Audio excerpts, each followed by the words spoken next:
জননীং শারদাং দেবীং রামকৃষ্ণং জগদ্গুরুং পাদপদ্মে তয়ো শ্রিত্বা প্রণমামি মুহুর্মুহু। আধ্যাত্মিক দিব্যত্রয়ীর শ্রীপাদপদ্মে ভক্তিপূর্ণ আভূমি প্রণতি জানিয়ে সমস্ত ভক্তমণ্ডলীকে আমার অন্তরের অন্তঃস্থল থেকে প্রণাম, শুভেচ্ছা ও ভালোবাসা জানিয়ে মাতৃ অনুধ্যান পর্বের যে প্রথম পর্যায়, প্রথম আলোচনা শুরু করছি। আজকে আমরা দেখে নেব শ্রী রামকৃষ্ণের চোখে শ্রীমা সারদা দেবী কেমন ছিলেন। আমরা কয়েকটি ঘটনার কথা উল্লেখ করব। স্বামী ত্রিগুণাতীতানন্দ মহারাজ, যার নাম ছিল তখন সারদা প্রসন্ন মিত্র, সেই সারদা প্রসন্ন মিত্রকে ঠাকুর বলেছিলেন মন্ত্রদীক্ষা নিতে শ্রীমা সারদা দেবীর কাছ থেকে, এবং তার বিশ্বাসকে দৃঢ় করার জন্য, অর্থাৎ শ্রীমা তখনও কিন্তু এত ব্যাপকভাবে প্রকাশিত হননি, তার বিশ্বাসকে দৃঢ় করার জন্য ঠাকুর বলেছিলেন, অনন্ত রাধার কথা কহনে না যায়, কোটি কৃষ্ণ কোটি রাম হয় যায় রয়। অর্থাৎ তিনি শ্রীমাকে সীতা, রাধা এই রূপে দেখিয়েছিলেন এবং নিজেকে কৃষ্ণ এবং রাম রূপে দেখিয়েছিলেন। তো আমরা দেখি যে অবতার যখন আসেন, তিনি কিন্তু একা আসেন না, সঙ্গে করে তার লীলা সঙ্গিনীকেও নিয়ে আসেন। যেমন আমরা দেখেছি শ্রীকৃষ্ণ রাধারানীকে নিয়ে এসেছিলেন, রামচন্দ্র মা সীতাকে নিয়ে এসেছিলেন, চৈতন্যদেব বিষ্ণুপ্রিয়াকে নিয়েছিলেন, আবার আমাদের ঠাকুর শ্রী রামকৃষ্ণ শ্রীমা সারদা দেবীকে নিয়ে এসেছেন। শক্তি ছাড়া লীলা ঠিক জমে না, বা লীলা ঠিকঠাক হয় না।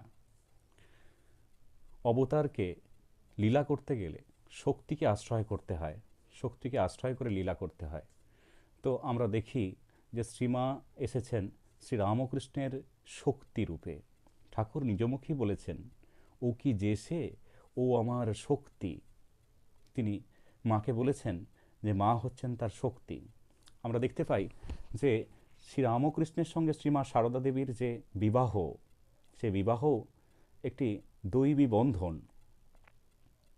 আমরা দেখি যে যখন শ্রীরামকৃষ্ণ দক্ষিণেশ্বরে ভাবন্মত্ততায় বিভোর, সেই সময় যখন গ্রামে রটেছে যে গদাধর পাগল হয়ে গেছে, সেই সময় বাড়ি থেকে ঠিক করা হলো, যদি এই মুহূর্তে গদাইয়ের বিয়ে দেওয়া যায়, তাকে সুস্থির করা যায় বা তাকে কিছুটা বাগে আনা যায়।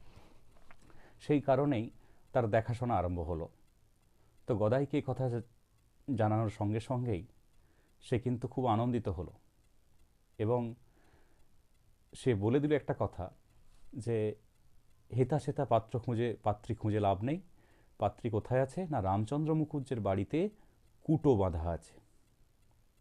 কুটো বাঁধা জিনিসটা কি না, আমরা যখন ভগবানকে কিছু জিনিস নিবেদন করার জন্য সংকল্প করি, তখন সেই জিনিস একটা কুটো বেঁধে রাখি, একটা খড়ের টুকরো বেঁধে রাখি, যে এই উদ্দেশ্যে যে এইটি ভগবানের জন্য রাখা, এটি কোনো রকমভাবেই উচ্ছিষ্ট করা যাবে না বা নেওয়া যাবে না। ঠিক সেইভাবে যেন ভগবানের জন্য মা কুটো বাঁধা হয়ে আছেন। কোথায় আছেন? রামচন্দ্র মুখুজ্জের বাড়িতে। একটি সাত্ত্বিক ব্রাহ্মণ পরিবার, ঠাকুরের বাড়িও তাই। তো সেই বাড়িতে কুটো বাঁধা হয়ে আছে। যাই হোক, যথাসময়ে সেখানে যাওয়া হলো, সেখানে পাত্রীর খোঁজ পাওয়া গেল এবং যথাসময়ে তারা বিবাহ বন্ধনে আবদ্ধ হলেন। তবে এই ঘটনারও কিছু কিছু আগে, তখন মা অনেকটা ছোট, ঠাকুরেরও বয়স কম। তো সেই সময় জয়রামবাটি থেকে কিছুটা দূরে শিহর বলে একটি গ্রাম আছে, সেই শিহরে কীর্তন অনুষ্ঠান বা যাত্রাপালা অনুষ্ঠান হবে। কোথায় হবে না, হৃদয়রামের বাড়ি, ঠাকুরের ভাগ্নে হৃদয়রাম, তার বাড়ি হচ্ছে শিহরে, সেখানে হবে।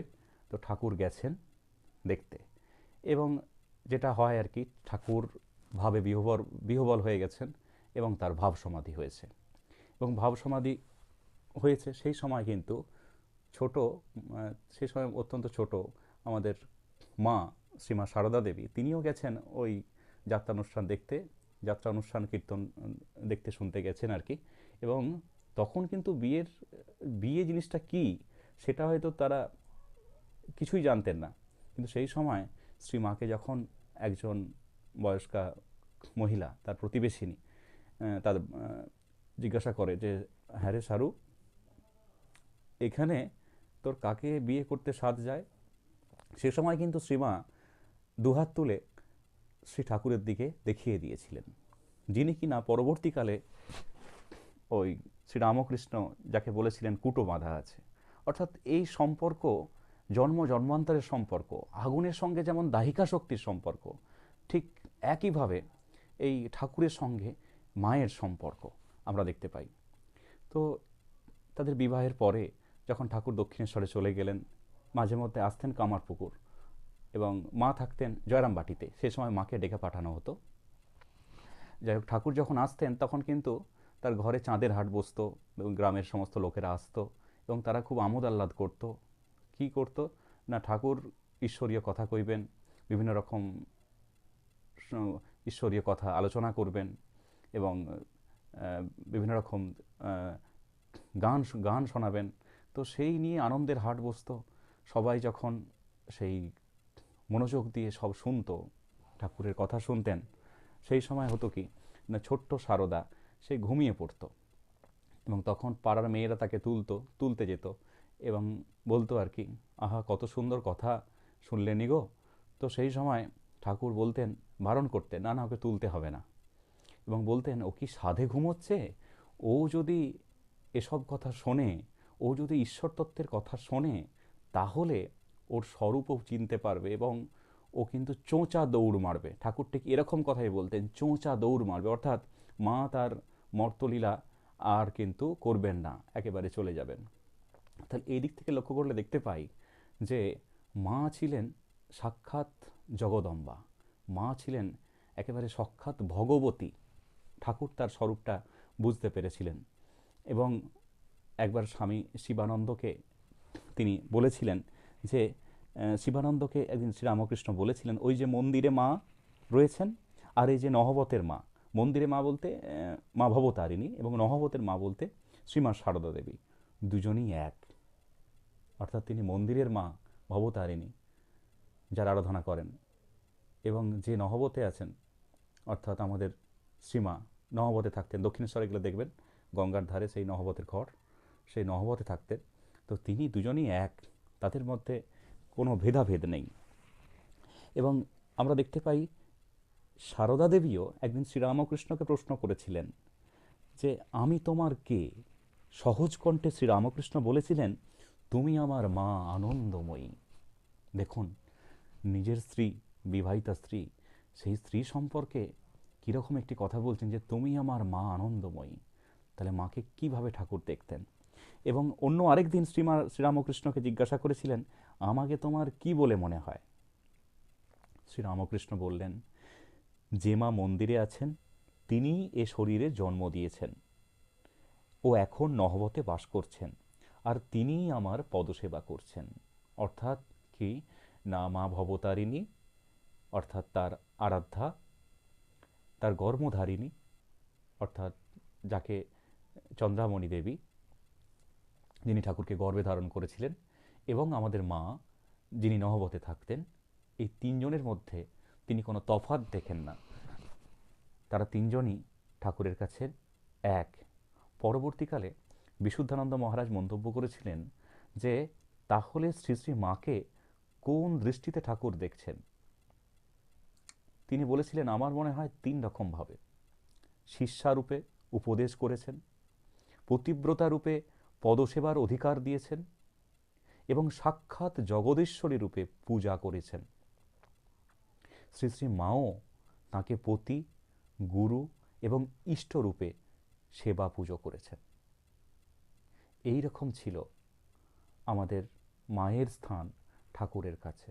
ঠাকুর মাকে এবং মা ঠাকুরকে একে অপরকে যে কতটা উচ্চাসনে বসিয়েছিলেন, এবং তাদের যে সম্পর্ক, সেই সম্পর্কটা যে জাগতিক সম্পর্কের থেকে একদমই আলাদা, তা আমরা কিন্তু পরিষ্কার বুঝতে পারি, অনুধাবন করতে পারি। যাই হোক, আজকে এতটুকুই।